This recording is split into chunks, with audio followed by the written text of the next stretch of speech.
Hey everybody, doubleheader with me. Hopefully you don't mind. Sorry about that. And we just, full disclosure, we're kind of doing a pivot from our original plan. As you may have heard, Diana from Colgate unfortunately wasn't able to make it up here, so our talk is going to change a little bit. And I live in Chicago. I'm right down the street from Second City. Is anyone familiar with Second City? Second City is all about improv and kind of going with the flow. And since our talk has changed as of this morning, like 2 hours ago, we're just gonna pivot a little bit and go a little improv, but I think it'll still be a fun conversation. So you already know me, Tim Carr with Oracle Advertising, and Beth Kaminkow, VML and VML Commerce, and it's great to be here. And yeah, I think maybe it might be more fun. And I know that you were getting a little audience participation, but this is all going to be about audience participation too. So don't wait for Q&A. Let's make this really interactive and let's just have fun with it. Yeah, I love it. So I had this idea a little while back, and it's been kind of like running through my head for a while.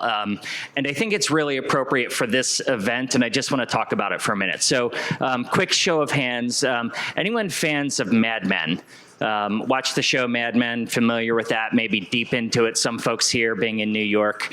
Well, I was going back and looking at some of those a while ago, and there's two scenes, two quotes that really captured me. I'm going to pull them up just so I get them correct here. And there's a scene kind of in the middle of the show where Bert Cooper is talking, and Don, it kind of comes out that he's not who he said he was. And, they're trying to get Don fired. And Bert Cooper makes this comment that basically says, "You are the room you're in. You are who you are right now, and I don't care at all about who you were before. It really doesn't matter. Your history doesn't matter." And when you jump forward, like towards the end of the show, Don kind of does a play on that same comment. And his comment was, essentially, you're the sum of all of your experiences. You're not just who you are right now. It's everything that you've lived through. Everything that's happened is who you are. And when I think of marketing, those are two really important dynamics that come together in this world where there are so many different places. Like I was talking with Joe, there are so many different places you consume content, so many places you can get that information. But in those environments, that's just a little snapshot of who you are. That's not all of your experiences. And I really think of that in the world of retail media, especially right now. If you even just pick a few categories, like I do a lot of CPG purchases. I spent a whole my career in CPG. I shop and I buy CPG in 18 different retailers. Walmart knows me as one person because of the types of things I buy there. Whole Foods knows me as someone completely different. I buy all organic there. Every retailer sees me as a different person. And they can all market to me as a different person in each of these environments because that's who they know me as. But that's not me. I'm a combination of all of those. And I'd love your perspective, Beth Ann, in terms of, there's two different perspectives. Is it about who you are right now in that engagement, or is it really about knowing the whole consumer? I think it's about both.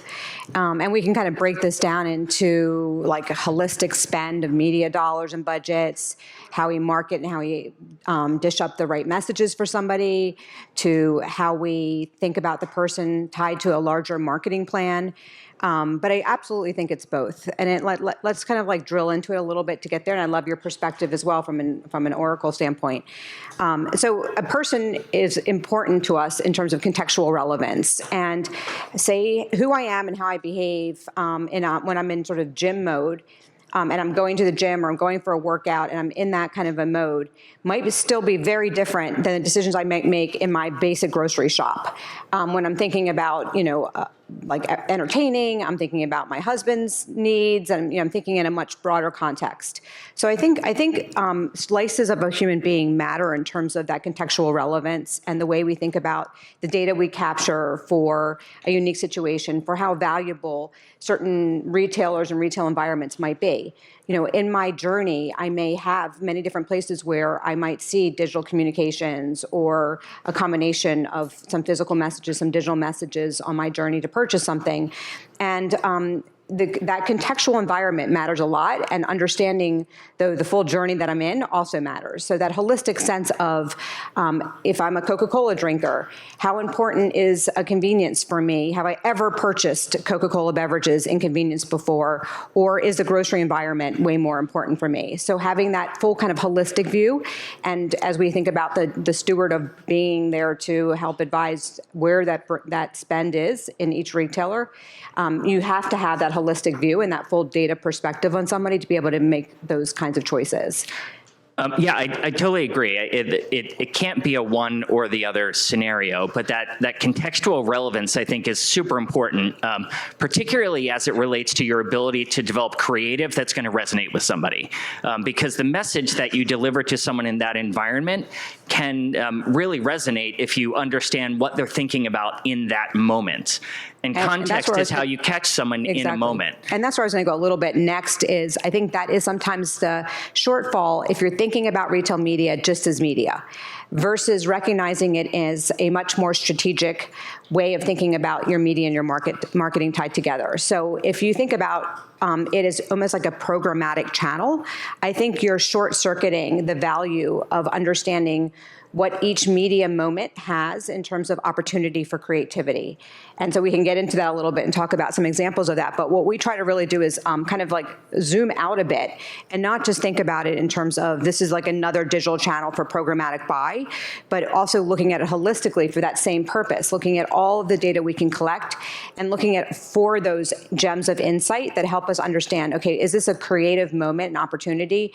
And thinking about retail as we always have in terms of a journey, of experience, and then zones in a retail environment that just we haven't yet been able to get to at that level of granularity when you just look at it in terms of almost media buy.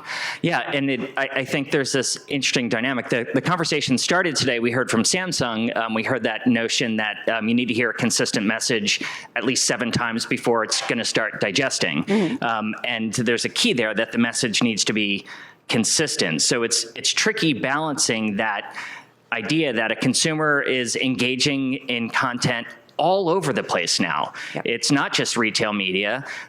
It's retailers becoming media networks. It's social networks becoming commerce sites.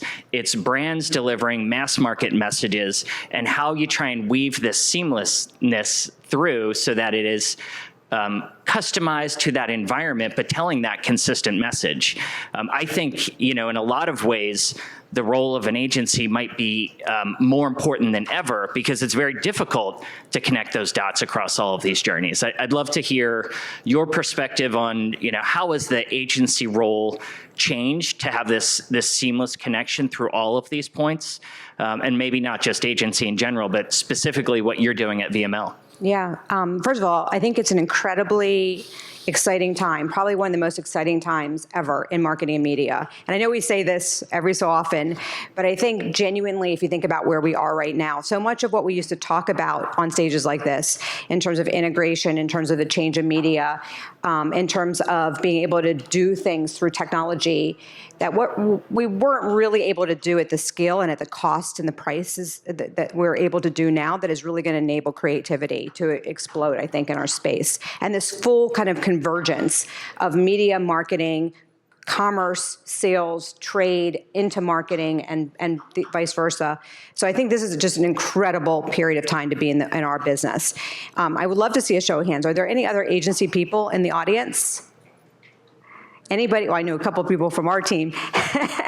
Anybody that works with that doesn't work? Let's try it that way. Anyone that doesn't work with an agency right now? Okay, interesting. Well, we'll get into that because I'd love to, hear what backgrounds you come from and your experience. But what we're seeing right now in terms of the role of the agency is everything from master orchestrator, to your point, and that is around data. It's around joint business planning between the brands that we serve and the retailers, if it's on the manufacturing side. It's obviously huge amount of creativity, and creativity that isn't just about just building kind of above the line messages, but really thinking about how this commerce moment is turning into an incredible opportunity for meeting our consumers with creativity that feels really relevant and resonant for them, but has never been seen before in our industry. And we can get into some examples of what that looks like. And I think that co-creation, the partnership with clients is what's most exciting. So one of the things I've always thought about, and this, like when we think about the first wave of digital transformation for our clients, there was a lot of almost exploitation happening in that agency relationship and partnership. I'm almost embarrassed to have to say that, but there was, because I think there was this idea that, you had people who were sort of maybe smarter or a little bit ahead of where the client was, and things were changing so quickly, so you could kind of capitalize on that change a bit. And you had such a fragmentation of agency partners that you could also overlap and sort of, double up a bit in how you were serving a client. And I think what's the beauty of today is that it really is about how we build our clients' capability as well. Because by them being smarter, by leveraging the data that they have access to, by allowing them to own the data that they have, but get augmented and get more value out of it, and understand truly, all of our clients talk about being consumer-centric, and very few of our clients are actually behaving consumer-centric. We can probably get into that a little bit too. And I think the job of the agency to keep bringing that North Star back and saying, okay, is everything that we're doing in service of being more consumer-centric. In fact, during the first day of NRF, a McKinsey guy who was very good on the stage said, almost think about the consumer as product today. So the first time I've ever heard that statement, I thought it was so good. Your consumer is actually a product. What would you reorient in your company if that was the case? Yeah, my first reaction when you say that is it's almost a negative, and that it's almost defensive until you say, how would you change what you do as a business to improve that product, to improve that relationship, to improve it? And I think that's it's that first gut reaction, but I think there's something really interesting in that. We talked about that fragmentation and the orchestration layer. I used to be a brand marketer for a very long time, and the access to data that's available today is unbelievable. It is amazing, the tools, but so much of it is siloed. And a lot of false decisions could be made if you're just looking at that siloed data. So I think it should absolutely be used to market in those environments and better understand your consumer. But to that other point, the kind of like that Don perspective of you're the sum of all of those experiences. There's also great value in having that aggregated, connected data, and that can be really hard to get.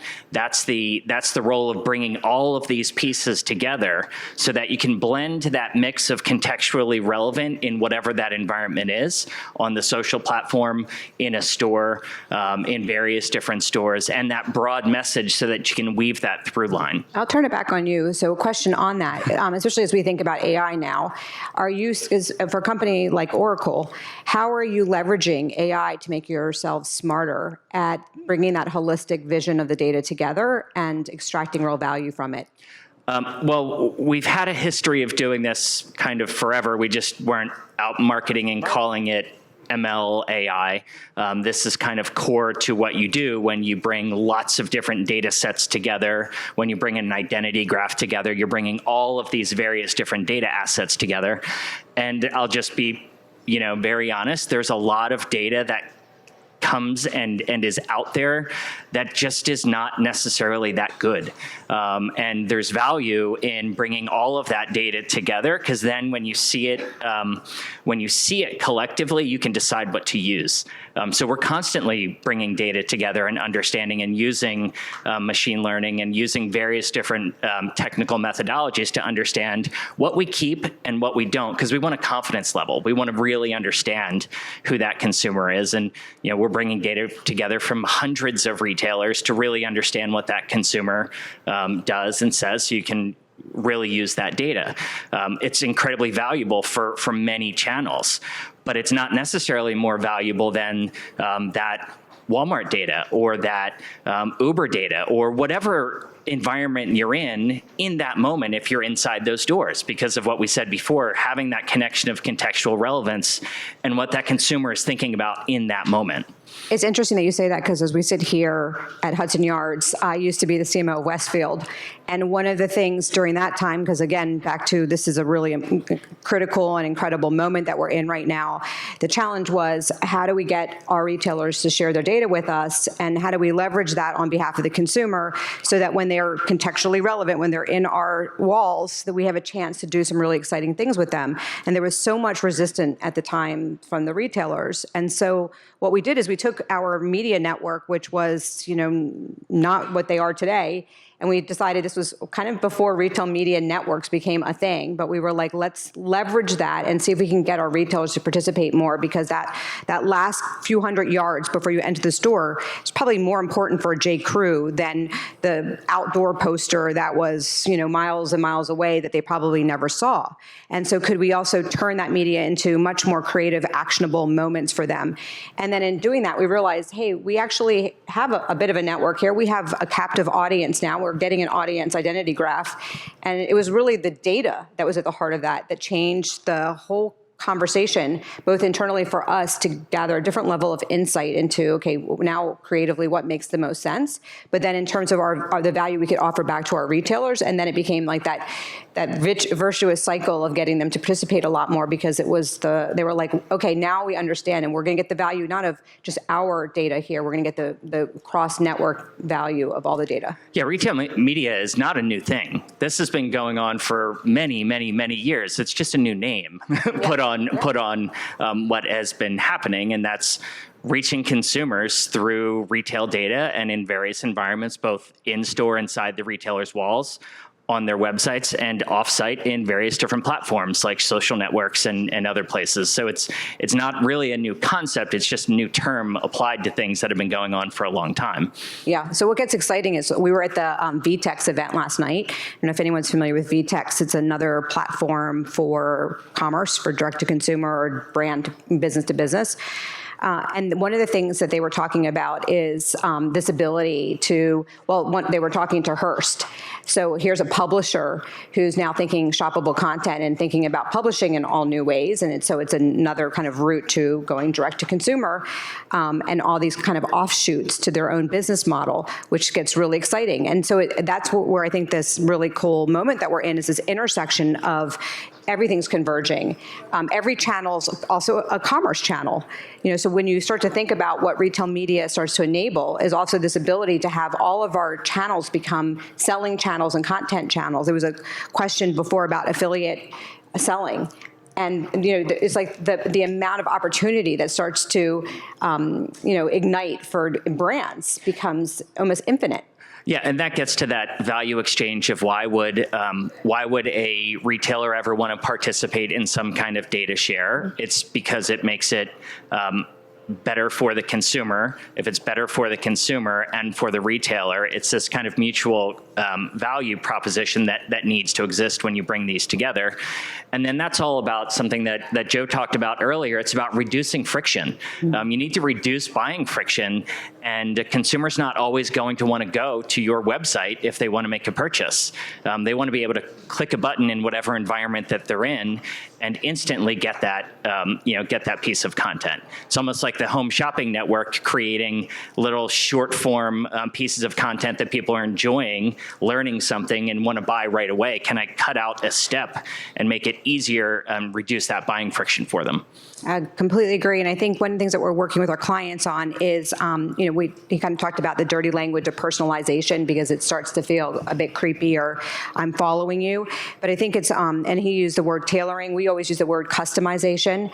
It's getting, because who doesn't want to feel like the message and the content is custom and understands the mode that somebody's in? And we all get this, like where the messages that we get were reflective of the purchase we just made, or because I bought for my nephew over the holidays, all I'm getting is little boy clothes sent to me right now. And I'm just like, have they forgotten on a larger scale who I actually am and what I'm usually purchasing, and it's, so the last purchase I made becomes the only thing that's really tied to my identity and to the messages that I'm getting. We work globally. And so a good example that we've had recently is with the Mall of Emirates. And they've been doing a lot of concept stores and really kind of pushing the agenda in how you are able to understand somebody's identity while they're within your walls in a way that just helps you serve up to them both the messages, the value, the promos that will make the most sense. And so they have a lot of concept stores where it's all about you select in because you have the app open, but once you're in the store, then that enables them to know much more about you in that moment.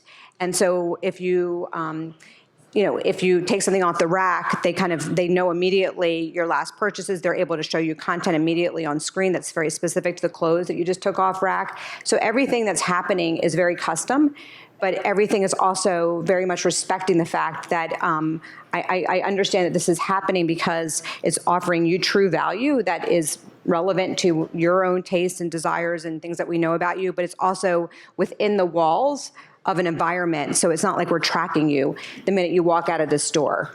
Yeah, I mean, I can say most of what I am wearing today is because a personalized message was delivered to me from a brand that I did not know or engage with, and they knew it was going to be relevant. It was delivered to me. I made the purchases. It was a very seamless, frictionless process, and that happens because some of this is going on. I mean, there's so much talk around, you've got one end of the spectrum that is mass marketing, and the other one, you talk about one-to-one personalization. Reality is, that's never going to be achievable, true one-to-one personalization at scale. Like, I think that's a fallacy. It's never a good idea to be solely mass market. It's somewhere in between. And when you have the right balance of where that is, you get away from that notion of this is that creepy effect. It's a little bit more tailored. I'm more likely to engage with it. I'm more likely to spend time. Some of what we do is measuring attention of what content is resonating with people. You put an ad out there that someone sees for a quarter of a second and it never renders, or no one ever gets to see that image. Those are wasted media dollars. You put something out there that's a little bit more relevant because it's either delivered contextually or because you're delivering it through some type of data that says they're a little bit more likely to engage with this. You might double the amount of time that they spend with that content, and that's when your branding shows up. That's when it becomes a little bit more sticky. So it's interesting because we had a recent conversation with Sephora. Anyone from Sephora in the room? And they're doing a lot right now to be almost, obviously they're a complement to TikTok, and they love what's happening in TikTok. I mean, the whole beauty space has never been so bonkers, quite honestly. But they're trying to be the place of trust within that mix. So they know that there's so many people out there who are promoting product, and that's good for them. But it's also not good for them if there's backlash to the product, or that people are returning because it doesn't do what it says it's going to do for them. And so they're really trying to make their store environment, especially the physical store, I'm sure it will be omni-channel at some point for them, but to be the place where you feel safe to experiment for you, so you really feel like this is now your chance to see, does this work for me? Before you make a purchase, and then much more SKU level data and insight into much more about the product than what you might be getting on TikTok for somebody who is trying to sell to the masses and trying to get as many people to click to buy as possible. It's great. I think we're kind of running on our time. Thank you for taking some time and just chatting with us, and we'd love to hear from anyone in the audience that might have questions. Do we have any questions? Yes, Ted. Ted Rubin. Hey, Beth, how are you? I'm good. How are you? Good. Been a long time. Good to see you. Yeah, thank you to Brand Innovators for doing this and keeping it going despite the weather outside. Keeping us all going, right? Everybody excited to be here? Come on, give it up. Quick question. So, I heard a lot of talk about personalization, giving value to the customer, which is obviously important. But do you guys ever think of the brand value destruction that happens from just banging somebody over the head too much? Like, following someone around the store isn't necessarily creepy. It's more annoying, I would think, than creepy. But just thinking in that respect on where you look at how your customer experience is with your marketing, not just with your experience in the store. I mean, 100%. And in fact, in some ways, we're kind of more marketing mindset first, and always thinking about that. I mean, I think that's why I like that idea that the customer is sort of the product. I mean, a customer is precious, right? And so I think we always have to be thinking about even how do we build in feedback loops so that someone can customize around how much they want and how much they don't want. It's no different than when when you really had customer service focus in a store and you got a sense of like what was the open-ended question you asked to get a sense sense, is this person someone who wants more, or is this someone that kind of wants to be left alone and wants me to check in when I have something really valuable I can offer them? I do think that there's going to be more and more of that. I think we're going to be owners more of our own data, and I think there's going to be way more platforms out there and technologies that are going to, and I think AI is going to enable this too, to get way more specific about knowing someone's needs and wants and letting you call the shots in terms of the level, especially through your digital profile and your digital world and life. I think you're going to be able to determine a lot more about, putting some requirements and boundaries around how you want to be communicated to, and I think we're going to only see that increase. Tim, guys, I have one quick question. Did you want to add to that? Yeah, I was just going to build on it. It is probably the biggest challenge with the proliferation of all of the different platforms that you can reach consumers today, in that they are all siloed. So you need a data strategy more than ever to control, and I'm not saying like controlling someone, but to decide where to reach an individual versus where not to. If I go back to that notion of just even take one chat or category, CPG, and I shop in all of those different retailers. Every one of those retailers that I buy those products in wants to advertise to me as a buyer of that product. So that could be 18 different retailers all targeting me with the same ad because they all see me as a consumer of theirs, versus when that didn't exist, I might say, I'll do TV, I'm going to use 2 social platforms, and I'll use Amazon. Great, I can get a sense of it. Now you've got 50, 100 different siloed platforms that all want to advertise to me because they have data that says I'm a buyer. That's really hard to control and mitigate that. So you have to be smart about where you target people, where you reach them, and where they're going to want you to reach them. So just one last follow-on question to you, Tim, and Beth can chime in too. But you made a really good point, because I was shaking my head. AI is not new. You got companies like Oracle have been using AI for years. It's just that the consumer-facing AI is now new, and then consumer awareness of AI is new. How important do you think it is to make people understand that this is not this new thing that's all of a sudden looking at them, and you guys have been watching them for years, and that there's been machine learning going on with that? It's an interesting question. I think it's this like backlash of the explosion of it, and then suddenly everyone's getting really quiet about it.